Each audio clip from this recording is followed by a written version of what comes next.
Family কার্ডের পর এবার একটি কার্ডের আওতায় সব ধরনের স্বাস্থ্যসেবা নিশ্চিতে 25 লাখ মানুষকে পরীক্ষামূলকভাবে হেলথ কার্ড দিতে যাচ্ছে সরকার। পর্যায়ক্রমে সবাইকে সরকার হেলথ কার্ড কর্মসূচির আওতায় আনবে বলে জানিয়েছেন স্বাস্থ্য প্রতিমন্ত্রী ডক্টর মোহিত। বিশেষজ্ঞরা বলছেন উদ্যোগটি সফল হলে বদলে যাবে দেশের স্বাস্থ্য ব্যবস্থা। হেলথ কার্ড কার্যক্রমকে রাজনৈতিক প্রভাবমুক্ত রাখার পরামর্শ তাদের। আরও জানাচ্ছেন ইমদাদুল্লাহ বাবু। রোগীর দ্রুত স্বাস্থ্যসেবা এবং নির্ভুল চিকিৎসা নিশ্চিতে উন্নত দেশের মতো বাংলাদেশেও হেলথ কার্ড চালু করতে যাচ্ছে বিএনপি সরকার। কার্ডটিতে রোগীর নাম, বয়স, রক্তের গ্রুপ, চিকিৎসার ইতিহাস, ওষুধের তালিকা, ভ্যাকসিন এবং রিপোর্ট সহ সব তথ্য সংরক্ষিত থাকবে। এই কার্ড নিয়ে রোগী কমিউনিটি ক্লিনিক থেকে সর্বোচ্চ মেডিকেল বিশ্ববিদ্যালয় পর্যন্ত যে কোনো স্তরের হাসপাতালে খুব সহজেই সেবা পাবেন। স্বাস্থ্য প্রতিমন্ত্রী ডাক্তার মোহিত জানিয়েছেন, হেলথ কার্ডের কার্যক্রম শুরু করতে শিগগিরই একটি জেলা নির্ধারণ করা হচ্ছে।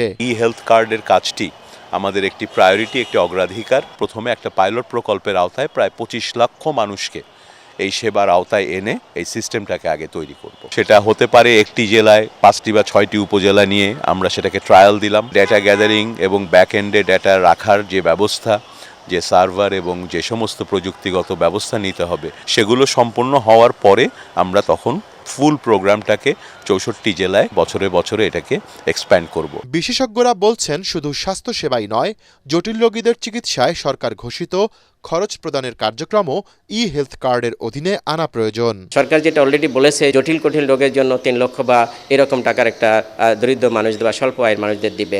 এইটা যদি ইমপ্লিমেন্ট করতে হয় তাহলেও কিন্তু আমাদের এই হেলথ কার্ড লাগবে বা ইউনিক হেলথ আইডি সিস্টেম যেটা বলা হচ্ছে সেটা কিন্তু লাগবে। ফেক রোগীর সংখ্যা কিন্তু কমে যাবে। সরকারি হসপিটাল আউটডোরে প্রায় 50% রোগী কিন্তু আসলে রোগী না, তারা কিন্তু ওষুধ নিতে যায়। বড় এখানে সাশ্রয় হবে সরকারের যে ওষুধের যে অপব্যবহার কনজিউমাররা এখানে করে। এই হেলথ কার্ড শুরু হোক দ্রুতই, কোনো রকম পক্ষপাতমূলক না করে, দলীয় দৃষ্টিকোণ থেকে না দেখে অতীতের মতো। যদি দেখা যায় সবাইকে দেওয়া যাচ্ছে না, একটা লটারির মতো করে দৈব চয়ন ভিত্তিতে কার্ডটা দেওয়া যেতে পারে। কার্ডটা বিতরণ করাটাই একটা চ্যালেঞ্জ, যেন এখানে মানুষ সবাই বুঝতে পারে যে একটা নির্দিষ্ট মানদণ্ড এবং নিয়ম নীতি মাফিক এই কার্ডটা দেওয়া হচ্ছে। প্রতিমন্ত্রী বলছেন, কার্যক্রমের স্বচ্ছতা নিশ্চিতে সরকার সর্বোচ্চ কঠোর থাকবে।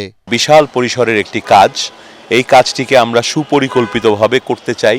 এই কাজটিকে আমরা এমনভাবে করতে চাই যেন এই কাজটিতে বড় ধরনের কোনো ঘাটতি বা ত্রুটি না হয়। প্রতিমন্ত্রী আরও জানান, দাতা সংস্থার অর্থায়নে প্রাথমিকভাবে হেলথ কার্ড পাইলট প্রকল্প বাস্তবায়ন করবে সরকার। ইমদাদুল্লাহ বাবু, ATN বাংলা, ঢাকা।